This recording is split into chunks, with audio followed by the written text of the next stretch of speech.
I'm sure you've heard someone say that this game is trash or this game was way better before, and I'm here to tell you that you're wrong. Let me explain why. We'll start a long time ago. The date was March 15th, 2018. That was the day that Ninja, the biggest streamer at the time, played with Drake, the biggest hip hop artist at the time.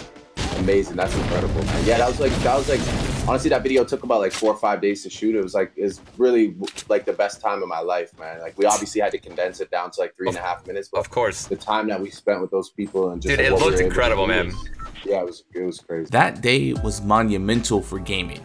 Gaming was already popular, but that event made it cool to play games. I remember in my high school, the sentiment went from you only play video games to you aren't playing this new game. Of course, that's anecdotal, but I'm confident that that was not an isolated incident. Now, I know what you might be thinking. What does Ninja playing with the pedophiles have to do with games not being fun? And I'll get to that. Give me a second. For you Drake fans, that was a joke, bro. Please leave me alone, bro. I'll say he won the beef. Once gaming was moved into the mainstream, playing games excessively was considered to be normal. So naturally, the next evolution was that being good at games was cool. It was no longer cool just to play games. It became commonplace to make fun of and ridicule players for being worse than you at games. Where if you play a game casually, you'll oftentimes be heavily criticized for that reason. Generally, people don't like being made fun of. People enjoy being praised. So people got better at games. They played more and tried harder. I call this the skill explosion. I've never been very good at naming things, but to give it a definition,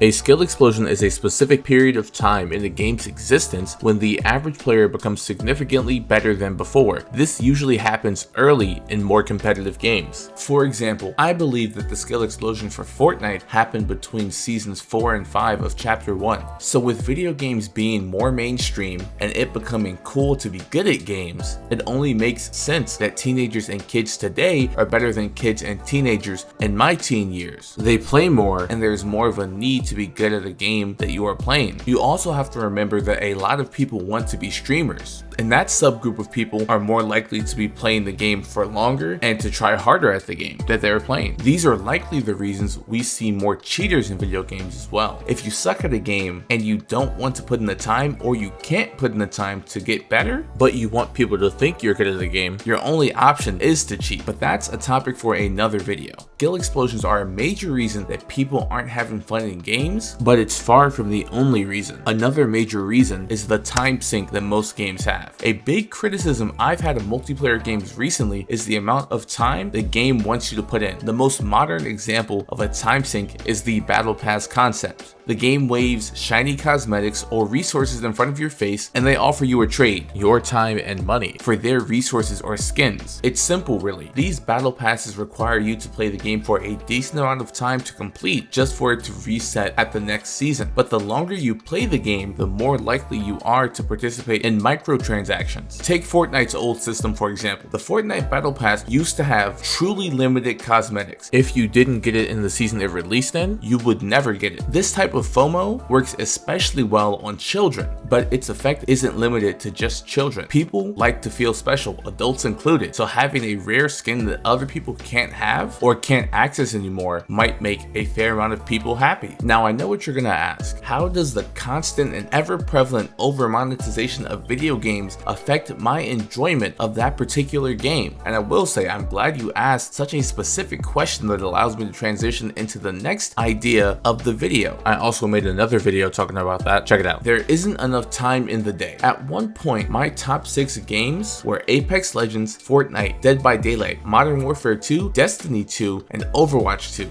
Every one of those games had a battle pass that I wanted to complete. I was miserable during this time. Instead of playing these games for fun, I was playing them to complete the battle pass. I had to plan out how many tiers I needed to get a day to complete all of the passes. Some days, I didn't want to play these games at all, but I felt like I had to. Playing these games became a chore. They were no longer fun. I know that most of my friends feel the same way, so I'm sure that people outside of my friend group likely follow the same line of thinking. Again, I know what you're about to ask. So you're telling me that the reason I'm not having fun with games is because games often feel like chores, because of the lackluster progression designed to suck as much time out of my day as possible? And when I do feel like playing the game, my experience is ruined by someone either trying harder or being being better at the game, meaning I can't truly relax when playing? And first of all, that is a very long question. But yes, I'd argue that the majority of people cannot come home from a long day of work or school and play a game that might be challenging and genuinely have an enjoyable time. At least not when that challenge becomes stressful. So I think that these aspects are making games unfun for a lot of people, or at least a vocal minority of people. The issue isn't that the game itself is unfun, although sometimes that is the case. What's more likely is that groups of people are burnt out on specific games for unique reasons to each player. So what's the solution? Well, it depends on a lot of things, mainly the reason you aren't having fun. So here's some general advice. Play a different game. If you play the same handful of games, they will become boring or frustrating very quick, especially if you've been a consistent player of a large franchise like COD, NBA 2K, or Madden. And to clarify, when I say different games, I mean different genres. If you normally play shooters, play some story-based games. You have to give them a chance as well. Give it an hour or two, and you might just find a new favorite genre. Take breaks. I know this is a bit silly, but hear me out. Modern multiplayer games have been carefully crafted to extract two resources from you: time and money. But let's focus on time. There is a reason that progression in games has gotten to where it is. Every AAA game has a battle pass or the equivalent, and a very repetitive gameplay loop. And that's the main issue with progression now. There is always something to do. And if there's always something to do, are you really progressing? Trying to keep up with the most meta loadout, or trying to get the best stat roll armor, or trying to get the next camo will likely lead to these games feeling like chores for you. Don't be afraid to just do something else. What's the point of grinding that camo or item if the monotonous process makes you not want to play the game in the first place? Hang out with friends, go for a walk, watch more Mango EX2 videos, just do something else. And finally, don't be afraid to drop specific games. If a game is constantly unfun, just drop it altogether. Just because you've played a game or a franchise for X amount of years, or X amount of hours, or X amount of months, or you've spent X amount of money on it, does not mean you have to continue to play it. In December of 2022, I stopped playing Destiny after playing it from 2014 and spending hundreds of dollars on it. And removing Destiny from my lineup of games was the best decision I have ever made in terms of gaming. And by the looks of it,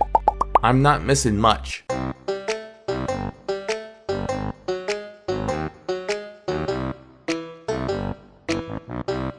Unrelated to whatever this video was about, I recently picked up photography, and my original idea was to include these photos at the end of the videos as like a photo of the week or something. I just don't upload enough to do a photo of the week, as you can clearly tell, but I think this photo looks pretty okay. So look at this cute baby deer I took a photo of at some national park I can't remember the name of, and you can tell it's a baby deer because it has white spots on it. So I guess this is going to be a photo of the bye week plus a fact that might be related to the photo. And here's the photo I might talk about in the next video. I haven't decided yet.